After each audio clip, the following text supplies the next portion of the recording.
हम जितवाहन बाबा क कथा कहे जात हईन।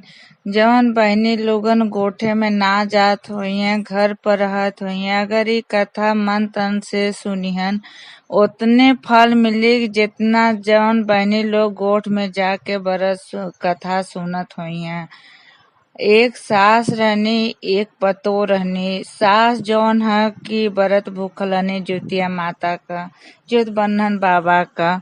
कहनी पतोहे से कि हम जात हई बाजारे सामान खरीदे, तू नेवज काट नैया। नेवज के मतलब कि पूरी हलवा होला। कहीं कहीं पर हर जुत वाहन के बाबा के दिने चढ़ेला, कहीं कहीं जहाँ लड़का होना या शादी विवाह होला तभी पूरी हलवा चढ़ेला। हम लोग के हमेशा हर जुतिया के पूरी हलवा चढ़ेला, वही के नेवज बोलल जाला। तब पतोहे से कह के गईनी कि हम बाजारे जात ही, तू नेवज काट नहीं है। जब सास बाजारे जाए लगनी तो सास की दूगो लइका रहना, उनका नाम रहे ठेंगुरी और बंगुरी।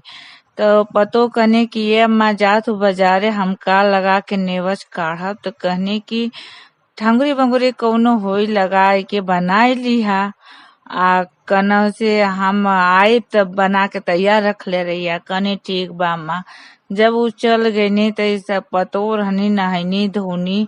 जब नेवज काढ़े गईनी तो कनी अम्मा तो कलर ने कहीं हुई ठंगुरी बंगुरी लियाई के लगाए के बना लिहा।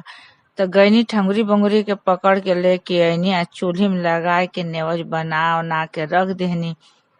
सास बाजारे से इन्हीं सामान खरीद के तो नहनी धोनी। जब थरिया सजावे लगनी पूजा कर सजा वजा लेनी तो ठेंगुरी बेंगुरी चिल्लाए लगनी। जब ठेंगुरी बेंगुरी रहीहन तब तो अइहन। तो पतो कनी कहाँ ठेंगुरी बेंगुरी हमें बोलावत ही कि ठेंगुरी बेंगुरी आप नहीं न कहले रहनी है कि ठेंगुरी बेंगुरी के लगा के जौन है नेवज काट लिया। तो हम ठेंगुरी बेंगुरी के लगा के नेवज काट लेनी है।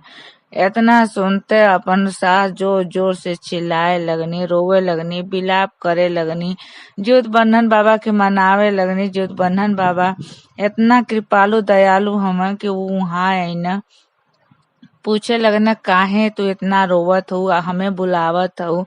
कने हे ज्योत वाहन बाबा, हम जो न तोहार इतना श्रद्धा भक्ति से व्रत कैले हई। हमार पतो रहनी है, हम कह के गने के नेवज काट लिया, कने का लगाई। हम कहले कहीं देखिया ठंगुरी बंगुरी हुई है तो लगाए के जो न बना लिया। ई हमरे दोनों लइकों ने के लगा के नेवज काट लेनी है।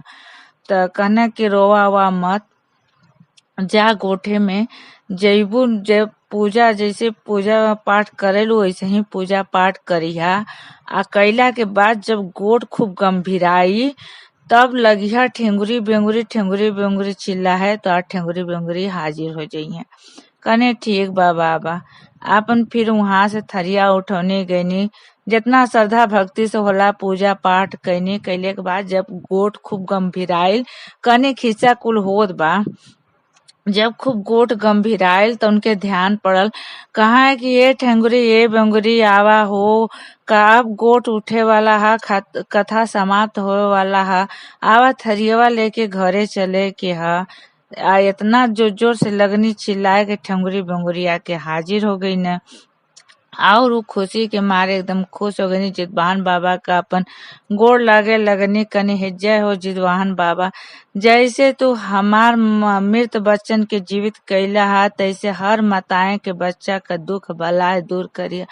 इतना दयालु जितवाहन बाबा हमें कि जे श्रद्धा भक्ति से उनका व्रत करी और कथा सुनी, उनकर हर मनोकामना पूरा हुई। उनकर बच्चा का हर दुख बला सब दूर हुई। जब मृत बच्चा जीवित हो जात हन तब माताएं जब इतना श्रद्धा भक्ति से पूजा करें तो उन लोग का काहे के दुख बला ना दूर भागी। हम जित बहन बाबा का कथा समाप्त करत हैं। जौन गलती हुई आप लोग क्षमा करी हैं। जय जित बंधन बाबा की जय।